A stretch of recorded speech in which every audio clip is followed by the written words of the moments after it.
Welcome back to the Plan Your Federal Retirement podcast. I'm your co-host, Micah and with me is a great advisor to talk about some fun things that we have going on right now in the economy, the world, all these things, and more importantly, what should we be doing about them and how do you take control on this? And it's a returning advisor, so Christian Sakamoto. Christian, thanks for being on the pod, bud. Hey, Micah. Really glad to be back. It's always so fun to chat with you about this. I feel like it's just a normal conversation that we have and ends up being that we pressed record on it. Because a lot of times this is the conversations that we have even offline. And yeah, it's just a lot of joy. It's just a lot of fun. And this is our passion, is being able to discuss these things and talk about them and grow our knowledge a little bit, but also then be able to translate that to helping clients. You know, Christian, I was just looking at this and our bookcases and both of our backgrounds are almost lined up on a couple of shelves. If we had changed the camera angle, it almost looked like we were in the same room. That's right. Sorry, you were being all serious and I'm joking around. All right. But, you know, this is a lot of the conversations we have behind the scenes, right?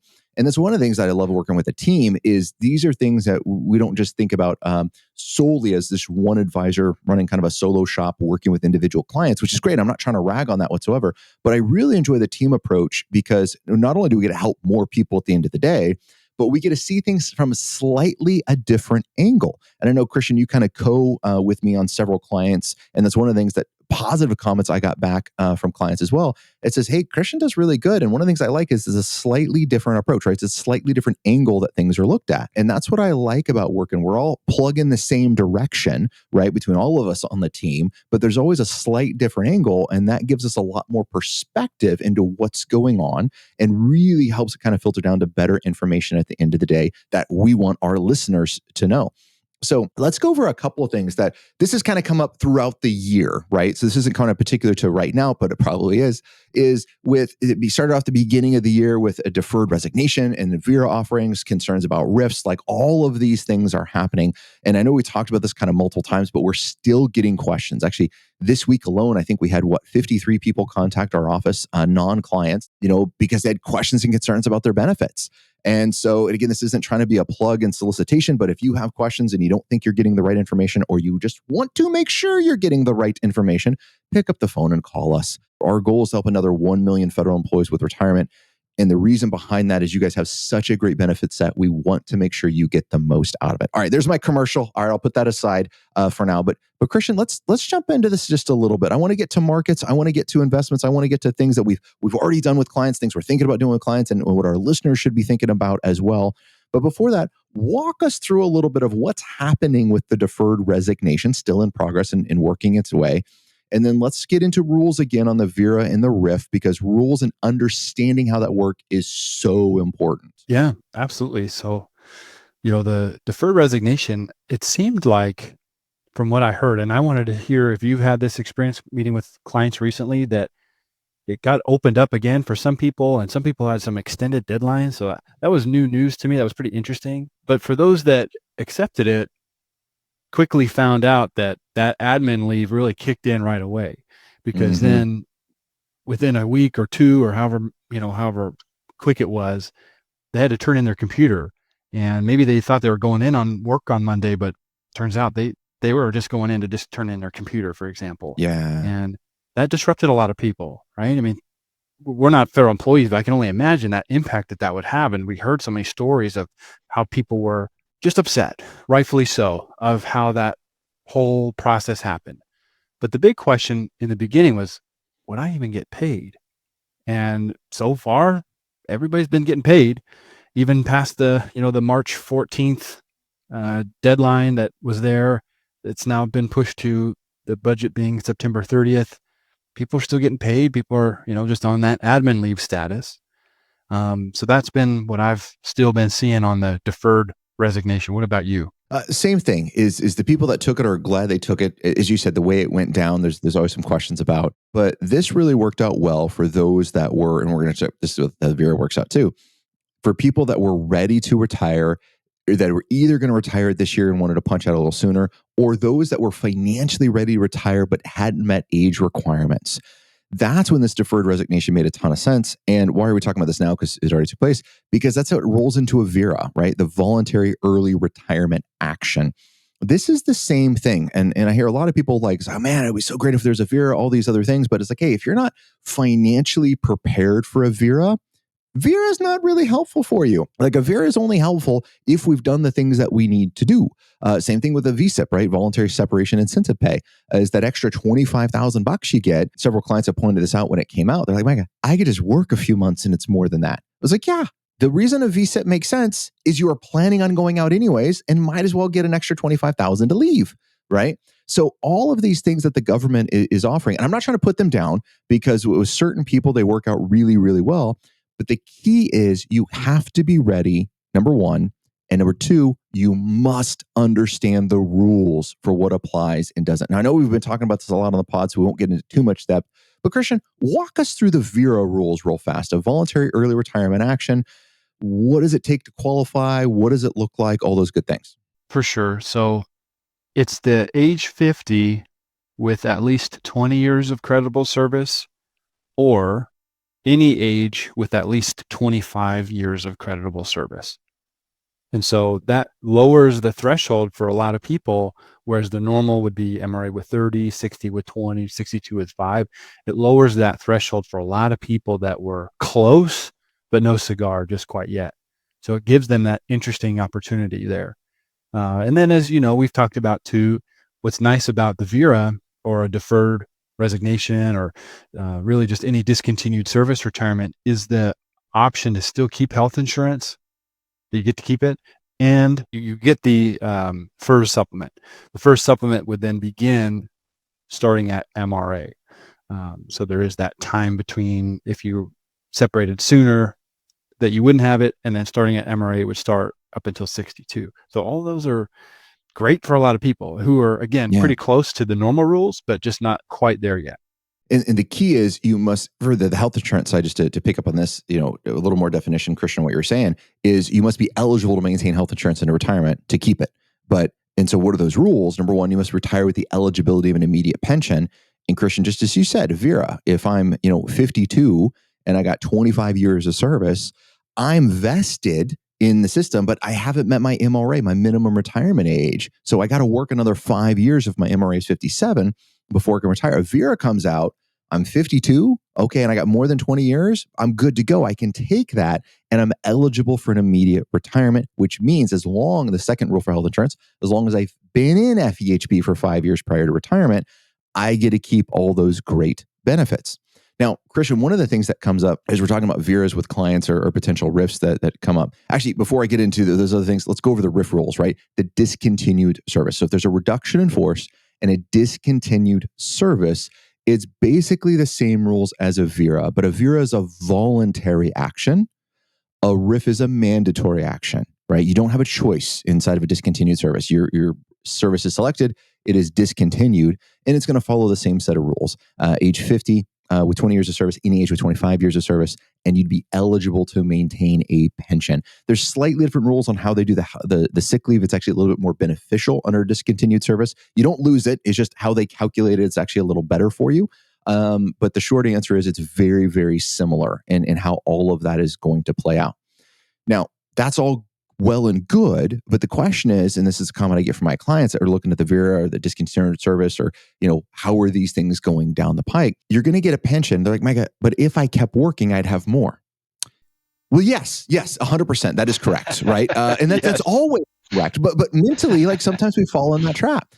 And so with some of our clients, it's like, hey, the VERA gives you a good opportunity. Right now, you're not happy with the things that you're seeing in the federal government. You want to make a change, go work somewhere else. You get a pension, you get health insurance. Now you can go be employed somewhere else. And you don't got to worry about getting benefits because you already have all the benefits from the retirement side. So now you can get a job somewhere else. And now you can, double dip a little bit. You can dip into the benefits that you're getting, which is fantastic on the retirement side. And you go get a little bit more of a paycheck maybe in the private side. And so this can be a really good way to kind of play catch up and get back on track for this unexpected curveball you received on the track of retirement. Yeah, we call those the golden handcuffs, right? Mm-hmm. Is that we have in our mind, we have to meet these thresholds so that I can get the pension, get the health insurance, and any other benefits there. Well, now that that's off the table and you've met that eligibility, sure, working more is going to mean your pension's more. Yeah, right. But if you got it, and you got your health insurance, you met that bogey, then you go work somewhere else, you might even be making more and getting that pension at the same time. So we've been seeing that with clients too. And I'm not talking about a rehired annuitant. I'm saying, go work outside the government and get extra money and bank the pension as well. So there's another Yeah. opportunity there. I would not go for a rehired annuitant right now. That would not be a good option for you. Yeah. What does it mean to buy back your military time? Can it really boost your federal pension? It might, but there's some key details that you need to understand. Our ultimate guide to buying back military time is going to break down the key questions like how much will it cost? How much will increase your pension? What effect is it going to have on your military benefits? Do you lose your disability VA pay or not? These are key things you need to know before you make this decision to buy back your military time. In order to get this guide, visit planyourfederalretirement.com/BBMT. That's planyourfederalretirement.com/Bravo Bravo Mike Tango. Get the answers you need to make the most out of your federal benefits. Download this guide today and start planning with confidence. Until next time, happy planning. Christian, so we talked about being financially ready, right? And then there's a decent amount of economic concerns with everything that we're seeing take place. So let's kind of talk about that in concept of how it goes. So a couple key things that we're going to talk about how things work. Now, this is Mike and Christian's opinion, by the way, on how things work. And it's also a short podcast. So we're going to stick at the high level as we go across these things. But sometimes we get people that come in like, Micah, the market's down 20%, 30%, whatever it is, whatever current crisis that we're in, because this isn't new. It's a new flavor, but this isn't new, right? We've seen things like this before. And so they're like, Micah, I can't retire because of X. Okay, that could be true, right? But one of the things that's really important to do is start today, set yourself up for retirement. And remember our first rule of investing. Our first rule of investing, any money you want to spend in the next 5 years doesn't belong in the stock market. Rare exceptions, right? And why do we say 5 years? 2008, 9, 10, 11, 12, right? 5 years to recover from the Great Recession. So these are things that we really need to be thinking about, because our clients that are following these rules, when, not if, when the market goes down in value, we got money in cash. We have money in bonds. We're going to talk about that more in a second. You have money on the sidelines that you can live off of. We have time to recover. One of the things is really important. The market should not determine when you retire. You should have a plan. Now, the market's going to play a key in it, growing your money over time, but you need to have a solid plan to get there. 100%. Yeah. So we talk about buckets a lot. And that's really what we're answering here, is that first rule of money, that any money that you plan to spend in the next 5 years doesn't belong in the stock market. So where does it go, right? Cash in the bank, cash in maybe a money market, maybe a CD, right? Short-term money that you have access to that wouldn't lose value. Maybe have a couple years worth of cash, right? And when you say a couple years, what does that mean? What does that mean? So if you're spending $10,000 a month, right? What does a couple years of cash mean? Does that mean 10 times 12, which is 120 times 2, which is $240,000 that I need in cash? Or is it slightly different? Well, it could be if we needed $10,000 more than what our pension would provide us, more than what the first supplement would provide us, or, Social Security. Yes. So yes, It's going to be, what is your total household income need minus what the fixed income is, the fixed pensions, income, the Social Security. Yep. Mm-hmm. Yes. And any other pensions that are there, any other wages that are there, any other rental income that's there, right? Go down the list. Right. Whatever that gap is that's left over, that's the cash that we're quantifying. Okay, you started at 10, your fixed income 6, so now we need 4,000. Okay, so now it's 4,000 grossed up for taxes, but just say 4,000 times 12 times 2. So what would that be? Somewhere around 100 grand? 100 grand. Yep. Yeah. So that would be the answer to that. You just have to solve for what is the gap between the fixed income with what the total income need is. And that's the 2 years of cash. Then what's the other 3 years? If we need 5 and 2 of them's cash, what's the other 3? That's our fixed income bucket, right? So that's fixed income. You could throw in there, we always, waffle at, is it G fund that's going to be in the fixed income, or is G fund going to be in cash? We kind of go back and Sure. forth, but sure, we can say G fund or the F fund inside of the Mm-hmm. TSP, the fixed income fund. That definitely goes there. Bonds go there. That's a big portion of it. Maybe longer term CDs, I think, would be another example as well. So, if it's a CD that's got a year maturity date, that might be pushed over in that fixed income category. You have access to it in the next year or so. That's what we want to fill up with, about 3 years. I like that. Available is a big thing in that bucket, right? And there's a reason we don't call it a bonds bucket. We call it an income bucket, like a fixed income bucket. Why? Because it can change. Christian, I like what you're saying, right? Not everything's constant. There was a time bonds were paying nothing, right? And it just was not a good thing to have in there. Interest rates change. That means how we're going to approach this is going to change. The formula stays the same, but sometimes what you're going to put in those buckets are a little different. But I like what you said. It has to be available. When that cash runs out, that money has to be available for you. So whatever that investment scheme is you're putting it into, making sure it's really there. Now, here's a mistake that sometimes happens is saying, hey, the market's down X. I'm going to wait till it recovers and then I'm going to refill my buckets. Which, when you think about it at first, you're like, okay, this makes sense, right? Like I took a bath inside of there. And so I'm going to wait till the market recovers. And once it recovers, then I'm going to move my money to the side. My problem with that is that violates our first rule of investing. Any money you need to spend in the next 5 years doesn't belong in the market. Rare exceptions, right? There's always got to be exceptions. But in that particular case, I kind of disagree. And so, Christian, let me know if you have a different opinion. But it's like, no, we start with where we stand. And if we're going to retire in 3 years, that means we need to start today making sure money's on the sidelines and available. Does that mean when the market recovers, there's going to be less? Absolutely, right? Because we're moving money to the sidelines. But we're doing this really intentionally to become a disciplined investor. And this is one of the things that kind of happens, whether it's the TSP, IRAs, et cetera. People get emotional about things. And I know when Jamie was on the pod, we were talking about the amygdala and how that kind of hijacks your brain. But that really happens. And then when we start becoming an emotional investor, we don't always make the right decisions. So we really got to be dispassionate about this, follow formulas for a really good reason. Right. And it's that timing the market aspect, as you mentioned, presents itself a bigger risk, because what if you're within that time of retiring where you're getting closer and closer and you're like, oh, market's down. I'm going to wait. And now we don't have time to wait.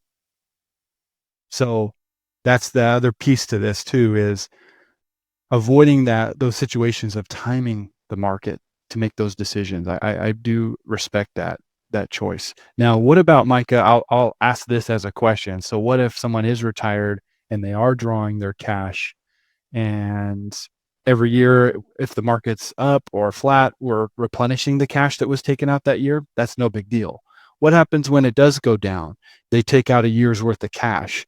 Are you still suggesting after that year that they would fill the cash up, or do we wait and let that recover? Because we still have 4 more years there. That's the reason we got the 4 years there. So this allows us time to recover, right? Yeah, I keep emphasizing this word when. It's not if the markets are down, it's when the markets are down. We know it's going to happen. We just don't know when, right? And so we're always prepared for that. And then when we're prepared for that, we weather that storm so much easier. So, Christian, kind of on that note, let's make a little bit of a kind of a left turn in this. Let's go up just a little bit and just let's talk about the markets as a whole. Right? What are things that we're constantly watching? Because I know that's one concern is sometimes we feel like we're on the flea on the end of the tail of the dog that's wagging the tail, right? As to what's happening with the markets, right? We're way there at the end, just being whipped all over the place. And it can definitely feel that way. So let's walk through like our theory and how the markets work. Let's simplify it for the sake of time, and then get into some action items that we can kind of think about. So if I had to simplify, like completely oversimplify our perspective on the market, it's consumer spending drives markets, supply and demand, right? That's what I would say. And so we're always watching for things that affect consumer spending. Jobs. Good news is relatively good jobs, or not relatively, good jobs reports, right? More jobs, there's good things. So as jobs continue to grow, this is a good thing. We'll look at wages. Are wages going up or going down? Look at unemployment. Look at payroll records, right? All of those things, corporate profits, that's a good leading indicator into things that we're seeing as well. So those are all things that we want to be looking at to say long-term, how is the economy doing? Now, if those things are not doing well, that doesn't mean we panic and we sell everything out. It means we approach our last bucket, which is our growth bucket. That's where more the equities are, the CS&I funds, the long-term things. And depending on our investment level, we're going to look at that and maybe approach it a little bit differently.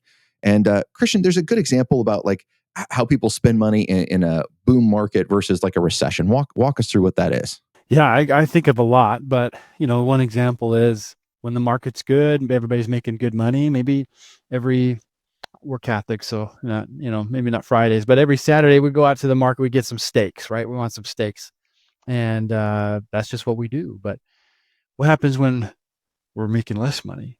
Do we want to go out every Saturday, treat the family to steak? Maybe not. Maybe we're going to go out and buy ground beef, and we're going to, do a meatloaf or something. So we're still spending money, but it might be just in a different place. It might not be the luxury good. People are still going to be buying groceries, right? People are still going to be buying gasoline. They're going to be buying toilet paper, right? We saw that in 2020. But when it comes to maybe buying a new Rolex watch or a Louis Vuitton bag, maybe when we're making less money, we tend not to spend money on those luxury goods, right? So there's a discretionary spending versus the fixed spending, right? Groceries, right, generally fit into like required spending, but type of groceries could be fitting into discretionary spending, right? For sure. And so for sure, we can see how that affects us as individuals, then cascade that out over, the total Americans that are out there that kind of make decisions one way. My joke is Americans are really good at one thing. When money hits our bank account, we spend it, right? Americans are really consistent about spending money. But we're going to pivot how we're spending money, Christian, to your point, on how we're feeling the economy's doing, how we're feeling that our job's doing, etc. So this doesn't mean you don't invest when markets are going down. This means we have the right time frame in mind on the investment side. And why do I bring this up? I think I mentioned this previously, but I kind of half jokingly, half seriously, I have two types of clients that get worried when markets go down. One is younger clients who haven't been through this before. And the second is new retirees within 2 years of retirement. And all of a sudden, let's take the new retirees. Now, all of a sudden, you're living on, quote, a fixed income, which is a funny term because you were always living on a fixed income. It was just your salary, right? But you could keep working so you could replenish those assets that you had. But now your assets are more fixed. So now you're living on this fixed income. And when the market goes down, and jokingly say there's two promises I make about the stock market, right? The day you put money in the stock market, tomorrow it will go down. And the day you retire, the market will go down, right? Besides that, what happens is when we go to retire, instead of putting money into our accounts, into our TSP, funding that every couple of weeks, we're now pulling money out.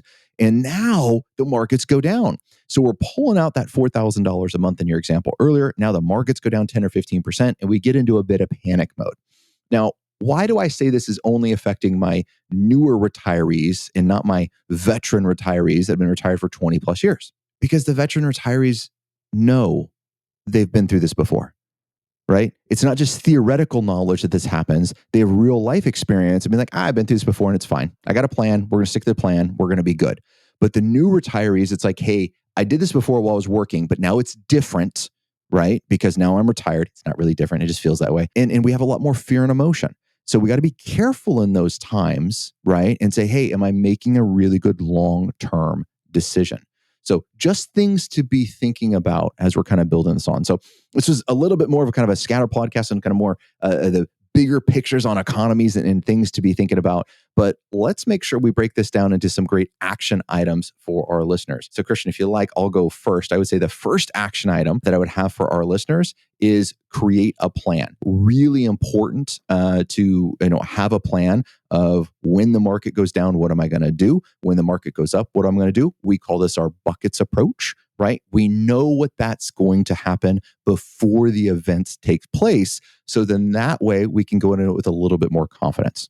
Christian, what's another action item our listeners could be thinking about this week? Yeah, I would say with that plan and the buckets is also knowing the retirement eligibility rules, because so much of what we're doing and helping our listeners with is on the federal side.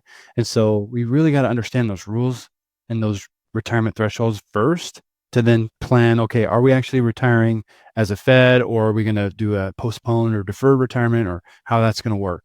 got to know those rules and know what your credibles history is and all that. Yeah, and that's a really good one because, again, when you hear a lot of stuff around the water cooler, right, it may or may not be accurate. So know what your rules are.